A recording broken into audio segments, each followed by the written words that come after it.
কালী পুজো গেছে আজ 5 দিন হয়ে গেল, আর আজ আমার বরের মনে পড়েছে ফানুস ওড়ানোর কথা। না আসলে কি বলতো, আমিই তাকে জোর করছিলাম, কারণ দুটো ফানুস ঘরে পড়েছিল আর ওটা বেশি দিন থাকলে নষ্ট হয়ে যেত। তাই আমি বলেছিলাম যে চলো আমরা উড়িয়ে ফেলি। ঘড়ির কাঁটায় তখন 1:30 বাজে, আর ওই 1:30টার সময় আমরা দুজন মিলে ওই ফানুসটাকে ওড়ানোর চেষ্টা করছি। আমার বর শুধু ভয় পেয়ে যাচ্ছে, যদি এটা কোথাও আটকে যায়, যদি গাছে আটকে যায়, যদি মোমটা গলে পড়ে যায়।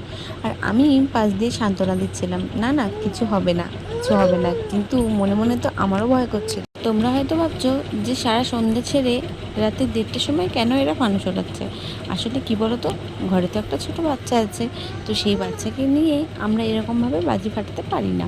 তো সেই কারণে তাকে ঘুম পাড়িয়ে ভালো করে ডেকে ডুকে তারপরে এসেছিলাম আমরা বাজি ফাটানোর জন্য। কি বলতো, এই ফানুস ওড়ানো বা টুকটাক বাজি ফাটানোরও একটা কারণ আছে।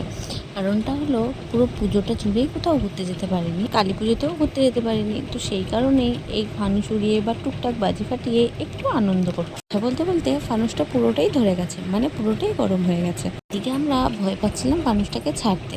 আমি ছেড়ে দেবো আর আমার বরকে বলবো, নাও নাও তুমি ধরাও বাবা, কোথাও কিছু হয়ে গেলে তাহলে দোষটা তোমার নামে যাবে। আমার বর আমার থেকেও যে বেশি চালাক, আমাকে সাইডে ডেকে এদিকে টেনে ও পুরোটাই ছেড়ে দেবে। তারপরে আমিও কি করব, পুরোটাই ছেড়ে দেবো। তারপরে দেখো মানুষটা ভালোভাবে আস্তে আস্তে উপরের দিকে উড়ে যাবে।